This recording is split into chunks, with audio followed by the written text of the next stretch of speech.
Hello, this is Yaakov Kronenberg from Jerusalem. Another class tonight in the series of classes on Virgo ascendant and Mercury in the different signs. Tonight we'll be doing Mercury in Aries.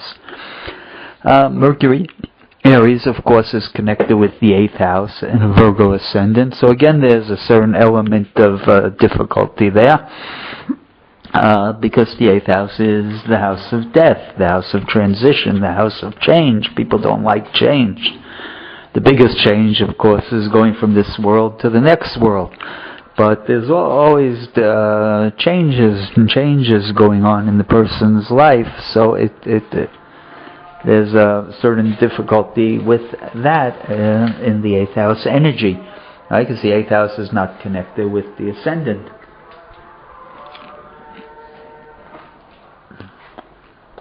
Furthermore,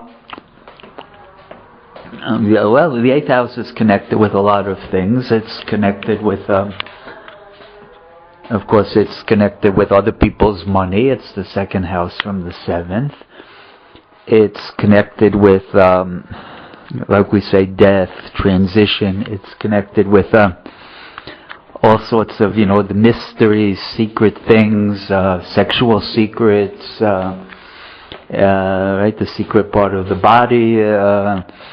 It's connected with mysticism, kabbalah especially is connected with the 8th house. Psychology, to understand the inner workings of people's minds, the secrets of what's going on inside of people. Hand reading, palmistry, all sorts of things that the person wants to understand, the secrets of the universe to whatever degree, is a big 8th house person can be. And so the 8th house it's an very interesting house, but it's again, it's not an easy. I know I have my ruling planet and the ruler of my 10th in the 8th house, and it's a big challenge. It's like. I spent my whole life learning, mysticism, Kabbalah, and things like that. And I've had changes after changes, maybe my whole life. But in any case, let's not talk about me right now. We're going to talk about some one or two famous people tonight. And so if you have Mercury in Aries, Mercury in Aries makes an excellent speaker. Right, you can put it as it's difficult energy again, just like we did last week. We talked about it with, Virgo is an earth sign, and when Mercury was in Leo last week, it was also in a fire sign, and it's sort of hard to work together.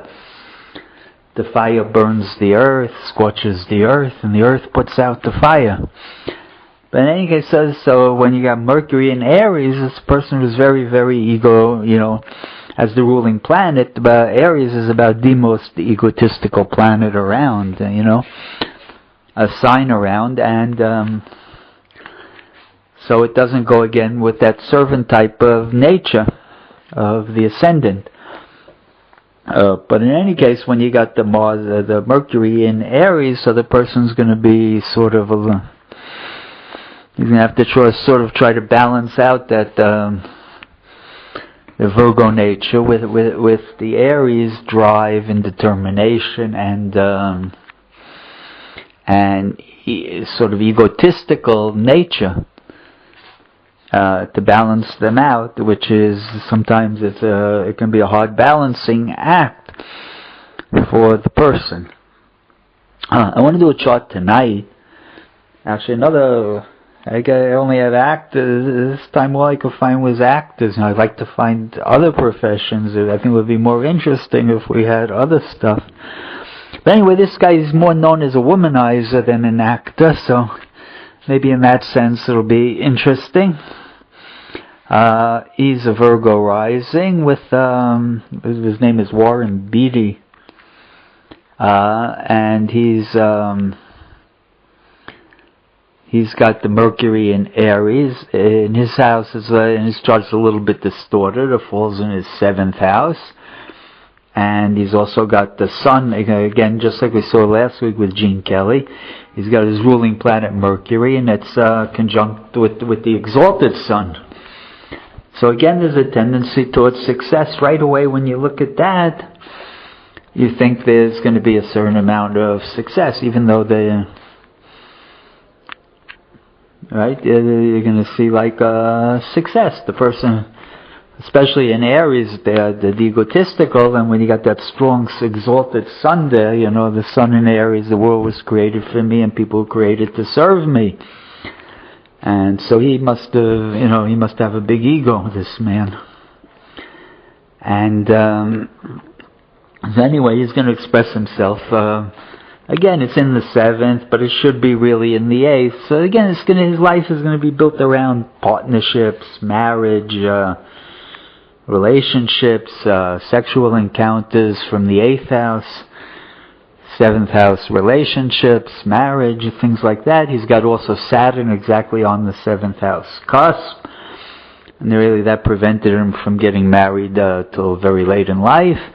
But he has Venus in the 8th house. He's got Venus in honor exactly conjunct Uranus, which is the indication of many sexual encounters, right? Because Venus wants love, and Uranus tends to make things sudden and break up. It makes things not long-lasting. And so he goes from one encounter to another. He has the money and the talent, and why not? So I've seen a lot of people actually I see a number of womanizers that have this Virgo rising with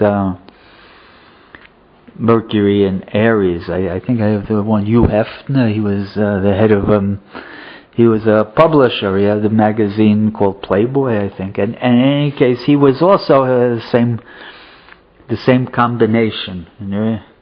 Right? When you have the ruling planet in the 8th, there's going to be, again, they want to explore the mysteries. And so it's interesting. I don't have any charts of women. I'd like to see some charts of women who have the ruling planet in 8th, but I don't have any offhand. In any case, it's a very interesting combination. If you look more at this chart, so again, that Saturn there in the 7th, it tends to prevent long-lasting relationships, and also the Venus-Uranus is a preventer of long-lasting relationships. The person, can't make up his mind, always one's going from one to another. And what else do we see here?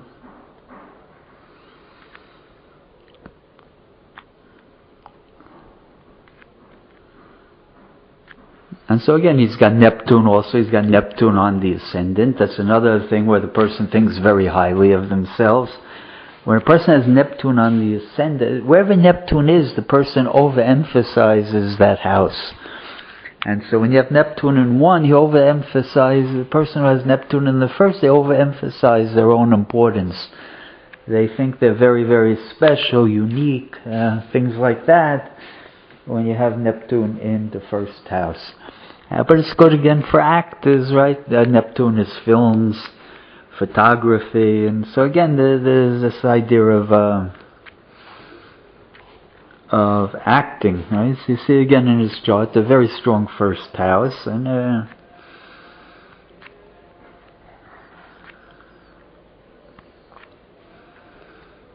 what else do we see here? So his ruling planet, Mercury, is also connected with his career, right? The midheaven is in Gemini, and so Mercury, the ruler of the midheaven, is again is in a fairly tight conjunction with the exalted sun. So you see, he's going to be very successful professionally. And these are all things he can do in just a few minutes. And when you do a chart, you always just look for what sticks out, Look at the ascendant, look at the ruling planet, see what planets are connected to the ascendant, what planets are connected to the ruling planet, what's in the 10th house, what's the ruler of the 10th house, which planets are connected to it, And already you get a very, very quick picture of the personality that you're dealing with. And I thank everybody for listening. I hope they enjoyed the class.